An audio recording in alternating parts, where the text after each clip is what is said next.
Good morning, everybody. First of all, I think we should give Jim a round of applause for organizing this event every year. Thank you. It's a lot of work to put together, and I know he does have some helpers as well, but it's really nice to have this to look forward to every fall.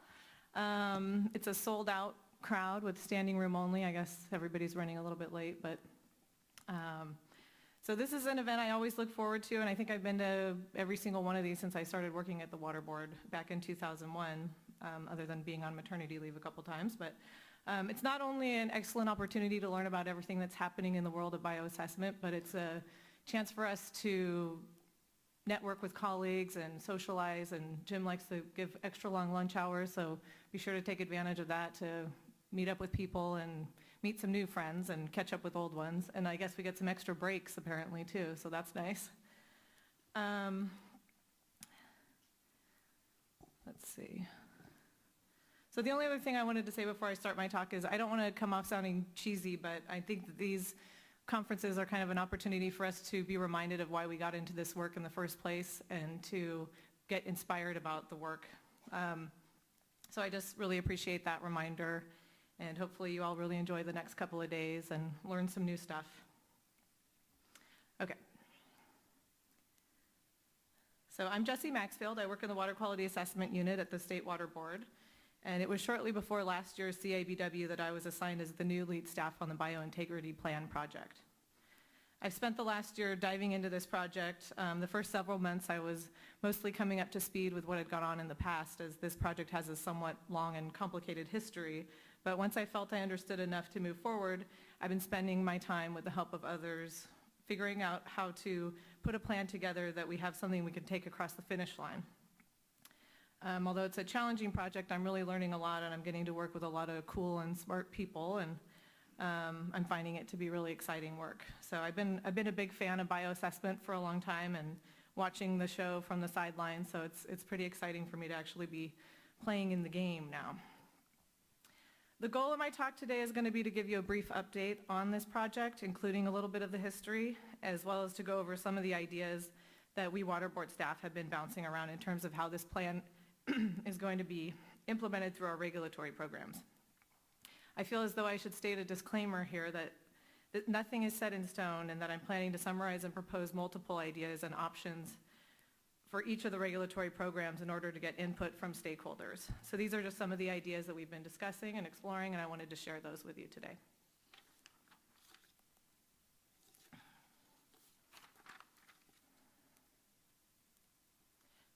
Back in 2010, this project initially started off as an effort to develop numeric biological objectives, and much of the project's focus in the beginning was on the technical work to support the development of those objectives. The early work included establishing reference sites for the development of a statewide scoring tool for bioassessment data, which we now know as the CSCI, or California Stream Condition Index tool. There was also work done on several causal assessment projects, which you're going to be hearing about in a presentation later on today. In 2014, there was a management decision to move from developing numeric biological objectives to developing a statewide plan for assessing biological integrity. It was determined that numeric biological objectives were simply going to be too difficult to get approved for a variety of reasons, and the plan option would provide a level of flexibility for implementation that was better suited for biological integrity.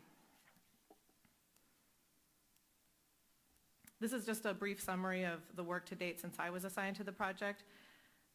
There were some larger meetings with stakeholders and with the regulatory advisory group, but I've also had several one-on-one meetings with folks who had been involved with the biointegrity effort prior to me coming on board. And this was mainly an effort in order to gain a better understanding of where things left off and what the remaining issues were on the table. From there, I began meeting with lead staff from the different regulatory programs, and I've started attending their roundtable meetings so that I could present on what's happening with the plan and solicit input from the participants in the roundtable. Over the course of these meetings, several technical issues kept coming up, and they were mostly related to the amount of data that we would need to make some of these decisions. So the technical team met in August to discuss some of these concerns, and this meeting really helped me to gain a better understanding of how different regulatory questions require different amounts of information. We also just recently had a meeting with staff from our San Diego Regional Water Quality Control Board to discuss their efforts to move forward with developing their own numeric biological objectives. And although they're moving in a slightly different direction than we are, we've decided that we want to keep in communication and coordinate to the extent possible.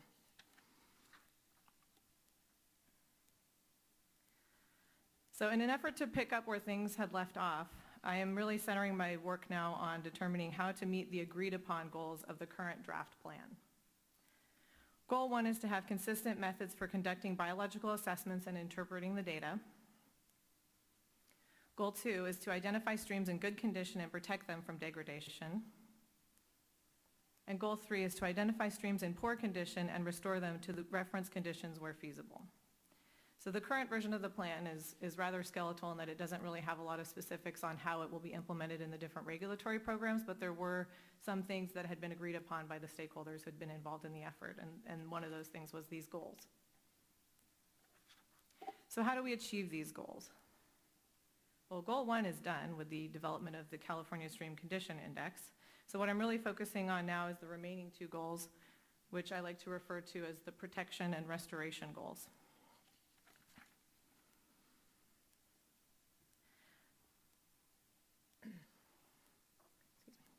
Since my work over the last 10 years has mainly been in water quality assessment, I decided to pursue the idea of using our integrated reporting process as a way to determine which water bodies we want to protect and which water bodies we potentially want to restore using bioassessment data. The integrated report, for those of you who are not familiar, is the combination of California's 305B report, which is our overall report on water quality, and our 303D list, which is our list of impaired water bodies. And this report places water bodies into 5 different categories based on their beneficial use support ratings. Bioassessment data has been used in this process in the past, but it has not been used consistently across the regions. US EPA would like for us to have some water bodies in Category 1, which is, this category is showing that all beneficial uses are met and being supported. And we currently do not have any water bodies in Category 1, and this isn't because these waters don't exist, it simply has to do with the way that we define the categories currently. So the problem is that currently meeting Category 1 requirements means that all applicable core beneficial uses are being supported, and we don't always have the data to evaluate each of those uses. So this is the reason why we don't have water bodies in Category 1. For example, if there's a fish consumption use and we don't have tissue data, then we cannot determine whether or not that use is being supported. So, however, this definition may be changing a little bit, and we may be able to include some water bodies in Category 1, and I'm going to talk a little bit more about this in a later slide. So one of the ideas that we talked about is putting water bodies that have a high CSCI score and no other beneficial use impairment into Category 1. And from there, including language in the biointegrity plan that would recognize Category 1 water bodies as being worthy of our protection. For example, a 401 certification application could be given a higher level of scrutiny in these water bodies.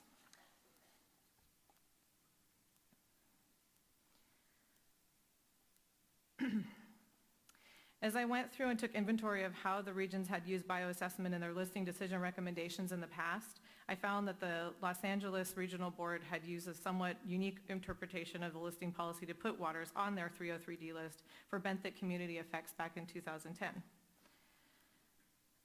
The Regional Board determined that if there was another impairment in that water body for another pollutant and 2 or more samples showing poor IBI scores, that this water body should be listed also for benthic community effects on the 303D list. These listings were challenged by some during the comment period, but ultimately they were approved by the Regional Board, State Board, and US EPA. This approach is definitely not favored by all, but it does set a precedent for 303D listings and water bodies for poor biology, so this is an idea that we've been talking about, and some of the other Regional Board staff on our integrated reporting roundtable have expressed that they're in favor of following this approach as well. And then we also talked about what would happen if it was determined that a pollutant was not causing the poor biology, and in that scenario, the water body would move to Category 4C, and that's impaired but not by a pollutant. So we've also talked about other options outside of just these Category 1 and Category 5, and Category 5 is what makes up the 303D list. But what would we do if we had poor bioassessment scores without another impairment? What would we do with that? We certainly don't want to ignore this information. So we've talked about the idea of creating some sort of a watch list or perhaps redefining a category or creating a new category or subcategory.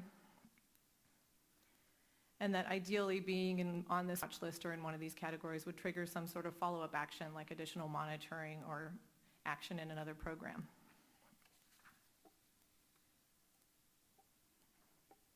In talking to some of the regulatory program staff and attending the roundtables, some of the ideas that have come up for how we might use bioassessment and biointegrity in their programs are for TMDLs, prioritizing TMDLs, and also measuring implementation effectiveness. In non-point source, we talked also about management measure effectiveness monitoring as well as grant funding prioritization.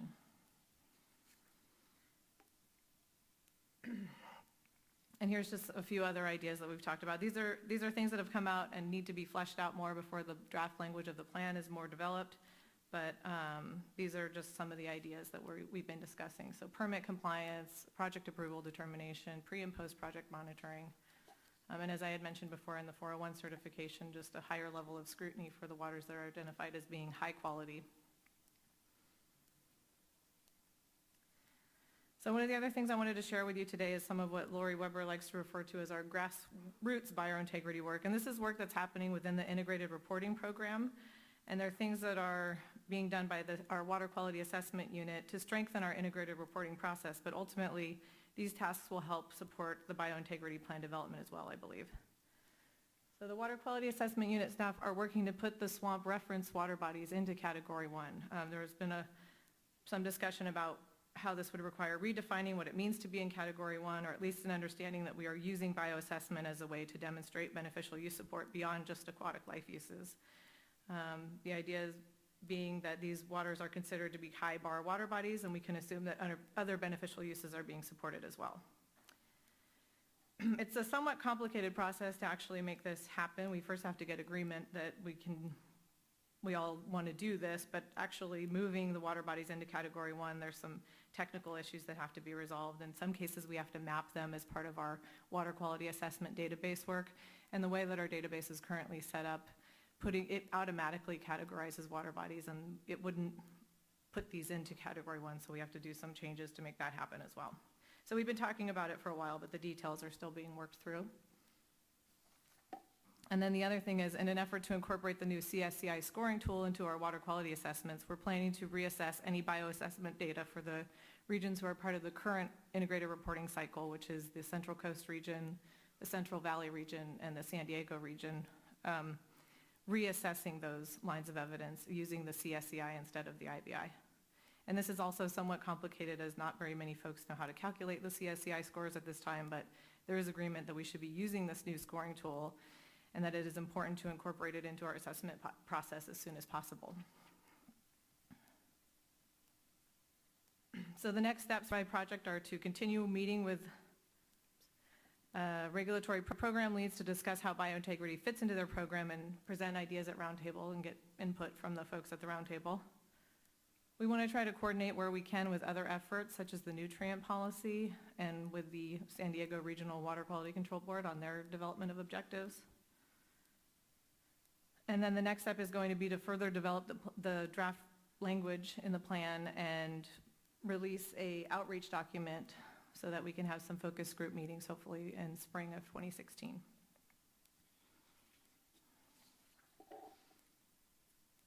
And then I just wanted to acknowledge a few folks who have helped me. Taking over a project like this is really difficult because of all the history. And so there are some people who have really helped me out over the last year with learning about bioassessment and coming up to speed on this project, so I wanted to thank them. Lori Weber has been my managerial mentor on the project, and she's been a huge help, so thank you, Lori. And then the technical team, which includes the Fish and Wildlife guys, Pete and Andy, and the Scorp guys, Eric, Ken, Rafi, and the Region 9 staff, Chad, Betty, and Calvin Yang from Swamp. And I also wanted to thank Tony Marshall, who really helped me out very early on, and Karen Larson. And of course, Jim Harrington. I was able to attend Jim's College of Bioassessment, although I guess I don't have my degree yet since I haven't done the field portion, so I need to do that. But I had a really fun time taking the lab class. If you haven't taken the College of Bioassessment, I highly recommend it. And I took a picture with Jim, and he said, "This is the first time anybody's ever taken a selfie with me at the end of a class before," so I thought it was funny.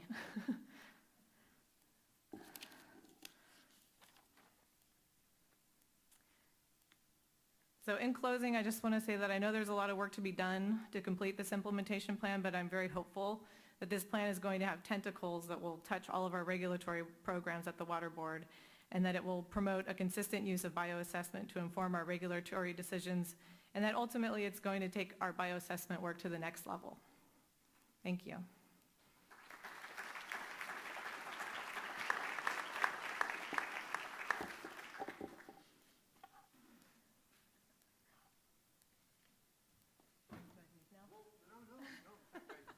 Oh, it's going to take a while. Very nice presentation. Any questions? Everyone's okay with that, huh?